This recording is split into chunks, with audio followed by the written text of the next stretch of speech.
Hello दोस्तों। आज के वीडियो में आपका स्वागत है। आज मैं बताऊंगा आपको गुणनखंड कैसे किया जाता है। तो सबसे पहले अपन गुणनखंड के बारे में बात करते हैं कि गुणनखंड क्या होता है। ठीक है, चलो शुरू करते हैं कि गुणनखंड क्या होता है।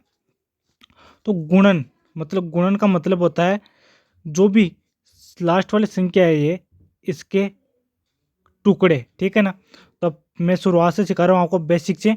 तो आपको क्या करना है, जब भी ऐसा क्वेश्चन दे दिया जाए कि x square plus 3x plus 2, ठीक है, तो क्या करना पड़ेगा आपको, सबसे पहले इन दोनों को आपको गुणा करना पड़ेगा। ठीक है, तो इन दोनों को गुणा करो एक्स स्क्वायर को।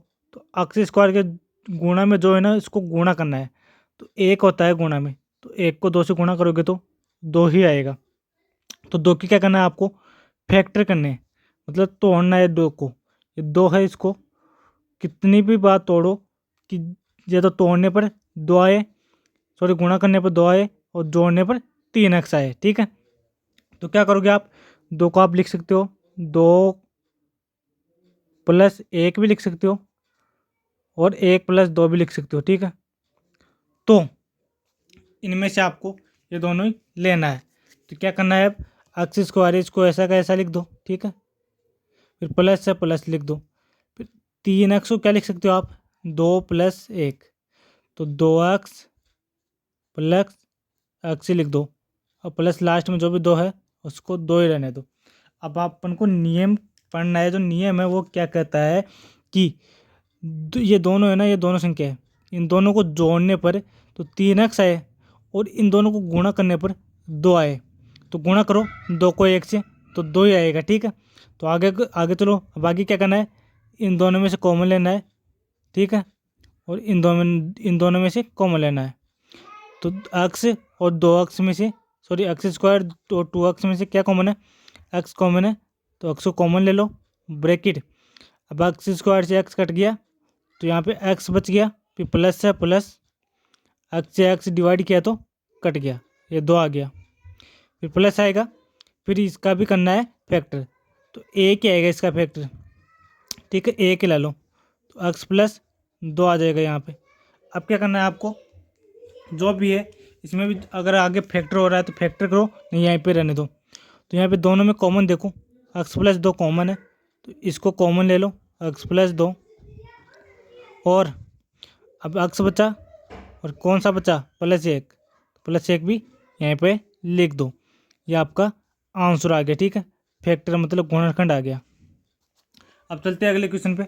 अगला क्वेश्चन है देखो कि x square plus 5x plus 6। अब इसको सही तरीके से समझाऊंगा आपको। देखो 6 है ना लास्ट वाली संख्या, उसका गुणनखंड करना है अपन को 6 का।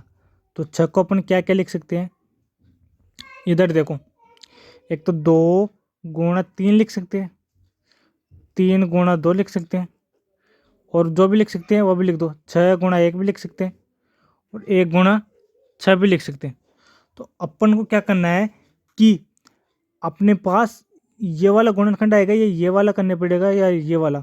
तो अपन को क्या देखना है कि यहाँ पे 5x है ना, मतलब इन संख्याओं को जोड़ने पर 5 आए, वही लेनी है। इन दोनों को जोड़ेंगे तो इनसे 5 नहीं आएगा। ठीक है, ये गलत है, इससे ही 5 नहीं आएगा। और ये दोनों है, इनमें से कोई सी भी संख्या ले लो, इनमें से जोड़ने पर 5 आ जाएगा।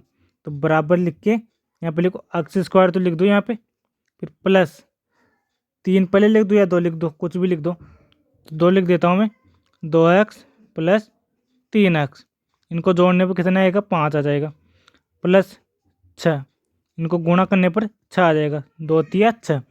ठीक है, समझ में आ गया। आगे देखो, अब आगे है, इनमें से जो भी कॉमन आ रहा है उसको कॉमन ले लो इन दोनों में से।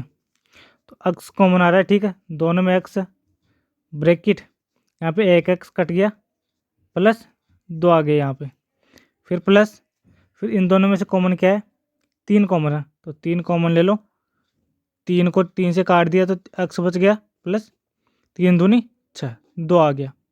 ठीक है, यहाँ तक समझ में आ गया। आगे देखो, आगे है, अब इनमें से भी आगे कॉमन आ रहा है तो कॉमन ले लो, यहाँ तक ही रख दो। तो x प्लस 2 कॉमन आ रहा है दोनों में, तो x प्लस 2 लिख दो, ब्रैकेट, फिर ब्रैकेट में x प्लस 3 आ जाएगा। ठीक है, ये आपका आंसर हो गया। ठीक है, अगर वीडियो अच्छा लगा हो तो लाइक करना। ठीक है, धन्यवाद।